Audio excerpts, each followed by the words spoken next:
పెట్టి మీరు జైల్లో వేపిస్తా పక్క జైల్లో వేపిస్తా అని వీడియో చేయడం జరిగింది, రీసెంట్ గా వీడియో చేయడం జరిగింది. లేకపోతే నేను బట్టలు ఇప్పుకొని తిరుగుతానని చెప్పి కూడా అన్నారు. ఏంటి అంత కాన్ఫిడెంట్ ఏంటంటే మీరు ఇప్పుడు ఈ కేసు మీదే దీని మీదనే మీరు జైల్లో వేయిస్తానన్నారా, లేకపోతే బెట్టింగ్ యాప్ల మీద జైల్లో బెట్టింగ్ యాప్స్ మీద దీని మీద కాదు లేదు? ఎందుకు అంత కాన్ఫిడెంట్ ఏంటి మీరు అందరూ ఆయన జైల్లో వేయిస్తా అనే?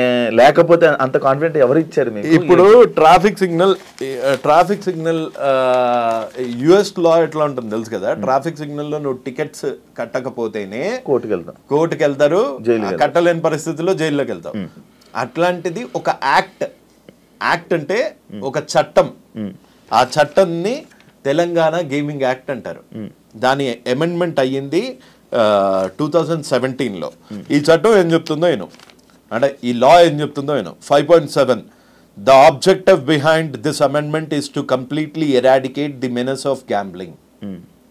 Okay, due to its ease of access and wide solicitation, several people, the youth in particular, are being addicted to online gaming when played for stakes, etc. And this addiction is affecting various sections of society, including students and women, thereby causing threat to the public order itself. Financial గా చితికిపోతారు betting ఆడే వాళ్ళు. నువ్వు ఎన్ని suicides చూసావు recent గా? నీ friend సర్కిల్లో ఎంతమంది ఉన్నారు? ప్రామిస్ వేసుకొని చెప్పు. 2000 ఇస్తే ఆట ఆడి వాళ్ళు పాల డబ్బులు కట్టకుండా, స్కూల్ పిల్లలు ఫీజులు కట్టకుండా సూసైడ్స్ చేసుకుని కోట్లు పోగొట్టుకొని 20 లక్షలు పోగొట్టుకొని మొన్న నాగార్జున సార్లో పడిపోయారు. ఫ్యామిలీ ఊరేసుకుని చచ్చిపోయారు. చిన్న పిల్లల్ని విషయం చంపారు. సిద్దిపేటలో ఒక కానిస్టేబుల్ 2 పిల్లల్ని, చిన్న పిల్లడబ్బా, వాడు అబ్దుల్ కలాం అయ్యేటోడేమో, అసంటోని తుపాకీతో గాలిస్తే కన్న కొడుకుని తుపాకీతో గాలిచేంత ప్రెజర్ వచ్చింది అంటే అది ఎట్లుంటుంది అబ్బా? అది ఆ బాధ ఏం తెలియకుండా నువ్వు రేపులు చేసే దరిద్రునివి నువ్వు వచ్చి సరే నువ్వు నన్ను జైల్లో వేయిద్దామని అనుకుంటున్నావా? నా మీద దొంగ కేసులు పెడతావా? ఈ చిన్న పిల్లలను చూసి రియాక్ట్ అయిన దానికి నన్ను చూసి అవుతావా? నేను బూతులు తిట్టానని నా మీద కేసులు పెడతావా? నీలాంటి దావుద్ ఇబ్రాహిం లాంటి బూతులు తిట్టకుండా వచ్చి మెడలేసి సన్మానం చేసి డోలు కొడతారా? అంతకన్నా వాడు ఒక బాంబు పెడితే అప్పుడే ముక్కలై చచ్చిపోతాం. మన దరిద్రం బాగాలేకపోతే అక్కడ ఉంటాం. ఇలాంటి దరిద్రుడు ప్రతి ఒక్కడి ఇంట్లో ఉండి పార్టులుగా మెల్లిమెల్లిగా డబ్బులు లేనప్పుడు ఎట్లుంటది బ్రో లైఫ్? నీకు తెలియదా డబ్బులు లేనప్పుడు ఎట్లుంటుందో? ఒక మిడిల్ క్లాస్ ఫ్యామిలీ నుంచి వచ్చావు, నీకు తెలీదా? మీ ఫాదర్ కి కనుక గ్యాంబ్లింగ్ అలవాటు అయ్యి మొత్తం నాశనం అయిపోతున్నారు అనుకో, నీ భవిష్యత్ ఏంటి? మీ అమ్మ భవిష్యత్ ఏంటి? మీ సిస్టర్స్ భవిష్యత్ ఏంటి? అది పోనీ అది ఇండియా కాదు.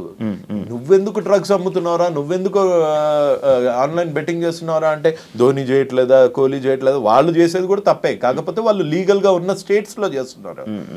వాళ్ళు తీసుకొచ్చి ఇన్స్టాగ్రామ్ లో పెట్టుకోవట్లేదు, వాళ్ళ పర్సనల్ ఇన్స్టాగ్రామ్ లో పెట్టట్లేదు, వాళ్ళ పర్సనల్ యూట్యూబ్ లో హీరోయిన్స్ కూడా పెట్టుకుంటున్నారు. అదే ఎవరు పెడుతున్నారు? ఆ హీరోయిన్స్ కి. కానీ ఒక 5-6 నెలల నుంచి బెట్టింగ్ ప్రమోట్ చేయాలి అంటే ఒక భయం అయితే వచ్చింది కదా. ఒకడైతే నోరే వేసుకొని పడిపోతున్నాడు కదా. ఇవాళ నేను ఒక్కనే నోరేసుకొని పడిపోతున్నాను, రేపొద్దున ఇంకొకళ్ళు వస్తారు, ఆ తర్వాత ఇంకొకళ్ళు వస్తారు, తర్వాత ఇంకొకళ్ళు వస్తారు. రారా?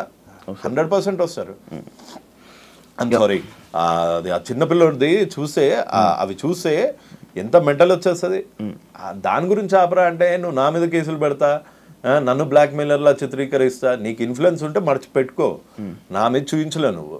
ఎన్నిసార్లు ఇది అంటున్నారు కాబట్టి జానీ మాస్టర్ విషయంలో లైక్ ఇప్పుడు ఆ రేప్ కేసు టైంలో మీరు ఒకటో 2 వీడియోలు పెట్టారు. ఒక వీడియో పెట్టా. హర్ష సాయి రిలీజ్ అయిన ఈ 2 రోజుల్లో 4-5 వీడియోలు రిలీజ్. నా ఫ్రెండ్ కదా వీడు. ఇదొక్కటే జానీ మాస్టర్ రేప్ చేశాడో లేదో తెలియదు, కానీ చట్టం will do it its own course. అదే ఇప్పుడు మీరు ఏదైతే అంటున్నారో జానీ మాస్టర్ రేప్ చేసాడో లేదో తెలియదు అంటున్నారు. తెలియదు అనలేదు. నేనేమన్నాను, ఒక అమ్మాయి సిగ్గు విడిచి బయటకు వచ్చి నన్ను 4 ఏళ్ల నుంచి రేప్ చేశాడంటే ఈ మధ్య కొత్త ట్రెండ్ అయిపోయింది. నిజంగా అమ్మాయే చేయించిందా, అమ్మాయే వీడి మీద పడిందా, ఇన్ని రోజులు అయ్యాక ఎందుకు వచ్చింది, బెడ్ మీద నుంచి డైరెక్ట్ గా వచ్చి ఎందుకు చెప్పలేదు, రేపు ఎలా చేశాడు, నీ ఇష్టం లేకుండా చేశాడా, నువ్వు కాలు చాపకుండా చేశాడా, ఇలాంటి మాట్లాడే చెత్తనా కొడుకులు కూడా తయారయ్యారు. అదే వాళ్ళ చెల్లెకో అక్కకో ఇట్లాంటి రేపే అయ్యుంటే, ఇట్లాంటి రేపే పెళ్లి చేసుకుంటామని రేప్ చేసి అవకాశాల గురించి వాడుకొని వదిలేస్తే అప్పుడు తెలుస్తుంది వాళ్ళకి పెయిన్. అంతేగాని డైరెక్ట్గా కూర్చొని దానిలో టెక్నికాలిటీస్ ప్రతివాడు జడ్జ్ అయిపోయాడు ఈ మధ్య. ఐఎమ్ సారీ జడ్జెస్ని అంటున్నానని కాదు, ప్రతివాడు ఛానల్లో కూర్చొని జడ్జ్ అయిపోతున్నాడు, ప్రతివాడు వాడి వర్షన్ వాడు చెప్తున్నాడు. అంటే కాల్ రికార్డింగ్, అసలు కాల్ రికార్డింగ్ ఎవడు పెట్టుకుంటాడు? నువ్వు చెప్పు, కాల్ రికార్డింగ్ ఐఫోన్లో కాల్ రికార్డింగ్ ఉంటుందా? ఉండదు. అంటే ఇంకో ఫోన్తో ఇంకో కాల్ చేస్తున్నావు అంటే నీ కాల్ రికార్డింగ్లో నేను ముండగాన్ని, నేను రేపిస్ట్ని అని చెప్పుకుంటావా? చెప్పుకోవు. నీ కాల్ రికార్డింగ్లో నేను చాలా మంచివాడిని, నేను పేదలకు హెల్ప్ చేస్తా అంటావు. చేసేదంతా పత్తాపారాలు. మళ్ళీ ఆమె వే ఆఫ్ వెర్షన్ లో ఆమె హర్ష సాయి కాల్ రికార్డ్ చేసిందా? వీడు కాల్ రికార్డ్ చేశాడా? ఈయన చేశాడు. ఎందుకు చేశాడు అసలు? ఫస్ట్ అక్కడ పాయింట్ అక్కడ వాళ్ళు మాట్లాడుతున్నారు. సరే, హర్ష సాయి రిలీజ్ చేసిన వీడియోలో హర్ష సాయి వర్స్ట్, నేను చాలా చెడ్డవాడిని అన్న ఒక్క మాట ఎక్కడ ఎందుకని లేదు? వాడే రికార్డ్, ఆమె కూడా అనలేదు కదా. వాడే రికార్డ్ చేసుకుంటున్నప్పుడు ఆమె కూడా అనలేదు. ఆ అమ్మాయి పాపం ఇప్పుడు పెళ్లి చేసుకుంటా అని మోసం చేసిన అందులో పెళ్లి అని టాపిక్ కూడా రాలేదు. అదే నువ్వు ఈ రిలేషన్ కి ఏమి ఇచ్చావు, నువ్వు వినలేదు అనుకుంటా సరిగ్గా. నువ్వు ఈ రిలేషన్ కి ఏమి ఇచ్చావు అని ఆమె బీపీ తెచ్చుకొని అరిచిపోతుంది. బీపీ అంటే ఆ పిల్ల అలా అరుస్తుందని తెలిసి వీడు కాల్ రికార్డ్ చేసాడు అని నీకు. నువ్వు ఒక అమ్మాయి కాల్ ఎప్పుడు రికార్డ్ చేస్తావు? నీకు ఆ అమ్మాయి మీద అనుమానం ఉంటాయి. ప్రపోజ్ చేసే టైం నుంచి అనుమానం ఉంది అంటే నీ అంత దరిద్రుడు లేడు. సొంత అమ్మని అనుమానించేంత ఎదవై మీ అమ్మగారి కాల్ రికార్డులు కూడా నీ దగ్గర ఉన్నాయేమో. మనోడు సేఫ్టీ కోసం ఎప్పుడైనా ఏదైనా జరగొచ్చని, సేఫ్టీ ఉండడానికి వీడు ఎవడు అంటే అసలు ట్రాన్సాక్షన్ కాకముందే సేఫ్టీగా ఉండాలి అని ఆలోచిస్తున్నాడు. అంటే నా తప్పు లేకుండా ప్రూవ్ చేసుకుందాము అని ఉన్నాడంటే వాడు తప్పు చేసే ఇంటెన్షన్ ఉంది వాడికి. సేఫ్టీ ఎవడి సేఫ్టీ? ఈడేమన్నా అమ్మాయా లేకపోతే ఈయన ఎవరన్నా ఎత్తుకెళ్ళిపోతారా? వీడికి ఎందుకు సేఫ్టీ?